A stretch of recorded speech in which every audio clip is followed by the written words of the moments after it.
Now the details. Trucking bill through the roof and revenues going south. That's how President of the National Water Commission, NWC, Mark Barnett, is describing the state-owned water company's losses occasioned by drought and the prevailing COVID-19 pandemic. He says the NWC has suffered more than $2 billion in revenue losses. Tona Thomas reports. The NWC president, while speaking at the company's quarterly media conference today, made the revelation that since the first case of COVID-19 was recorded in Jamaica in March, the company has lost some $2 billion in revenues. Over the period, for the eight-month period, starting March up to the end of October, we would have lost in cash flow upwards of $2 billion in our revenue. So you would have understand how deleterious that is in terms of our operation. Mr. Barnett, during the virtual media conference, declared that a combination of factors over the last 8 months has sent the NWC's revenues going south. So you can imagine going through a drought, a COVID, and a need for increased delivery of water, which in our case at the time, it would have been through trucking. So my trucking bill went through the roof and my revenue is going south. And therefore, it is unquestionable that we have been impacted negatively by COVID. The NWC boss says revenues from the state-owned water company's commercial customers dropped by 40%. The NWC was not spared from the impact of COVID, and our effort to provide an assistance comes at an expense to the National Water Commission. With COVID, we saw at least a reduction in our large commercial customer usage. And for one period, our revenue would have dropped as much as 40%, meaning our cash flow similarly dropped by that amount. Meanwhile, the NWC has decided to discontinue its COVID-19 assistance program, CAP. The program allowed persons with water bill arrears to access a discount, 30% for residential customers and 25% for commercial customers. But Mr. Barnett says in order to remain viable, the NWC made the decision to discontinue the program that had resulted in the company receiving reduced revenue. We have to take stock of how we remain viable, considering that it is unlikely that we could run to the government to seek a continuous support under the basis that government itself is inundated by various other demands. And so we have to make adjustment in how we move forward. And therefore, that program came to an end. And so we are now looking to ensure that our cash flow return as closely as possible to where it was, knowing very well that that is in itself a challenge because of the wider economic impact that we are currently experiencing. The COVID-19 assistance program is set to come to an end on November 30. Tona Thomas for Nationwide News. In the meantime, the NWC president says the dip in revenues will not affect the state-owned water company's pipe repair program. It will create delays in getting certain things done, not necessarily in terms of pipe repairs. We have prioritized those as part of our strategy to ensure that we respond to those ones that we know where they are within the shortest and the target that we set within 24 to 48 hours. And so in most instances, we're doing much better than that. Mark Barnett, president of the National Water Commission, NWC. U.S. Ambassador to Jamaica, Donald Tapia, is denying claims that his country is trying to bully the Jamaican government in a bid to prevent them from entering into a 5G technology agreement with China or Chinese companies. Mr. Tapia says there could be security risks for America should Jamaica choose to partner with China for its 5G rollout. It is not for the position of the United States to decide which system is used here in Jamaica. You're a solvent nation, and the ministers and so forth have to make the best judgment that they can. We have to lay out the facts. We have to lay out consequences that could possibly come into play. That's our job. Keeping in mind, you're 500 miles away from the United States, which means that you're going to have cell towers. You're going to have frequencies that are transmitting. There's a lot of security that risk comes into play when you start talking like you are today. And if you don't want to accept what we're saying, it's got to be trust. It's got to be trust. Now, to say that we're dictating to Jamaica not to deal with China, not true.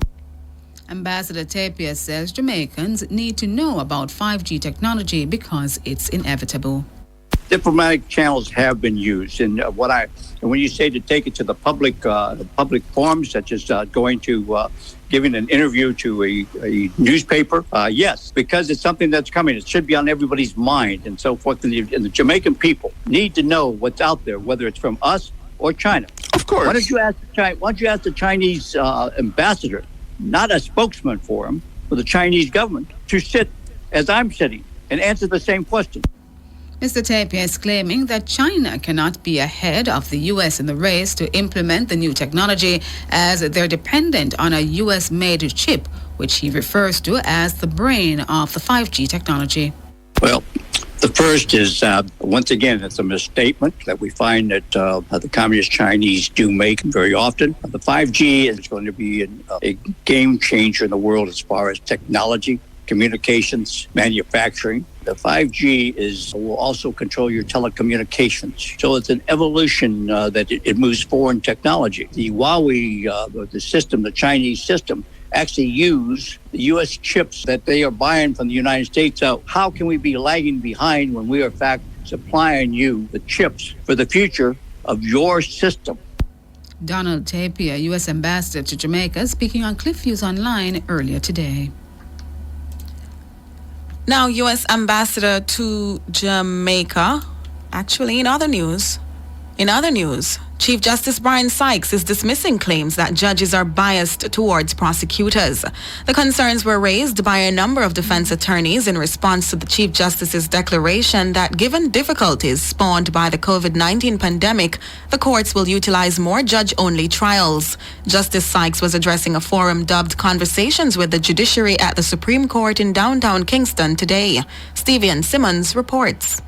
Justice Sykes says since the matter of bench trials versus jury trials came up, there have been several controversial responses. He says some have even suggested that judges are biased in favor of prosecutors. It was also being said that because the judges come from a prosecutorial background, they're more likely to believe the evidence of the police and the crown witnesses. Well, there is provision in the law to appeal on the basis that the evidence cannot support the conviction. Because if the judges have this predisposition, then you would almost expect to see more appeals arguing, hopefully successfully for those who make that argument, that the evidence cannot support the verdict of guilty. But that really is not the case. Instead, Justice Sykes says conviction rates in some courts are higher where jury trials are used. What the data is telling us is that in the circuit courts and the gun court, where you have bench trials, the conviction rate is 37%. With the jury trials, it's 46%. It really begs the question whether judges are as biased as people suggest that they are. And in any event, the question is not where the judge practiced, but whether the judge or the individual before becoming a judge has the mind and the disposition to be open, balanced, and fair, and it's an ongoing process of training. The Chief Justice says those arguing that judges are biased have not provided any evidence to support the claim. When you look at the cases coming from the Court of Appeal, you will observe that in all of this debate, no data has been presented indicating successful appeals on the basis that the judge is biased in favor of the prosecution. He says judges with years of experience have to make well-informed decisions and provide reasons for them. But he says jurors are not required to adhere to such standards. Judges at all levels are required to give reasons for the decisions that they make. A judge simply cannot just simply say, well, I've heard the evidence, I think you are guilty. The judge has to demonstrate in writing where they have notes of evidence and they're making their findings of factors in the parish court. In the Supreme Court and in the gun court, there's a court reporter. Juries, on the other hand, are not required to state one line or word of reason. The jury goes away after the summation and the addresses by counsel, and they come back and they simply say guilty, not guilty, or we can't agree. Nobody can ask them, so why did you convict or why did you acquit? So I'm not saying that one form of trial is inherently better or superior to another. The Chief Justice maintains he's not favoring one trial format over the other. Stevie Simmons for Nationwide News. You're listening to Nationwide at 5. More news after these. A Chinese diplomat has responded to controversial comments made from the U.S. ambassador to Jamaica's official Twitter handle to several Jamaicans recently. The controversial tweets prompted a phone call between Ambassador Donald Tapia and Foreign Affairs Minister Kamina Johnson-Smith. In a nationwide exclusive interview today on CliffViews Online, Ambassador Tapia says the inappropriate tweets were authored by one of his assistants. Nika Lewis reports. The U.S. ambassador to Jamaica, Donald Tapia, has since publicly apologized to the Jamaican people. I can only tell you that to the people that was involved in the Twitter, I have to apologize to them very deeply to say this is not the way that I react. I've always said that I'm here as your guest, and guests don't talk or act in that manner. I stand by that today, as I did the day that I arrived here. But one diplomat from the Chinese embassy in Kingston, Mr. Shah Wu, condemned the tweets. In written responses to Nationwide News, Mr. Shah said the comments were shameful and unacceptable. Mr. Shah also notes that if he had done anything, quote, close or half as bad as that, end quote, his headquarters or capital would have him on a flight the next day. Several Twitter users on Tuesday evening took to the social media platform responding to a Nationwide News story. The story featured statements from Ambassador Tapia about the U.S. raising concerns over the prospects of using a Chinese firm to build out a 5G network in Jamaica. In responding to some of the tweets, Ambassador Tapia's Twitter handle told one user, quote, too much ganja, and questioned if another user had a visa application turned down by the U.S. Embassy. His official handle further told the Twitter user that he sounded angry. In another response, the ambassador's official handle told a user that he didn't drink and that the Twitter user was a joke. According to Ambassador Tapia, he was not the one making the tweets.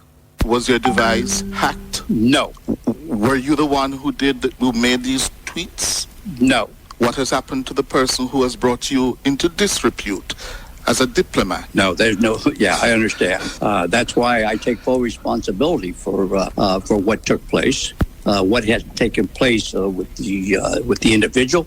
I believe that he will be leaving shortly because it was not, in fact, something that it was inappropriate, which means that he will be leaving, going back to the U.S. But he just got here just about 3 or 4 weeks ago. We tried to rotate him every 2 months so that he can go home and be with his family. But he will be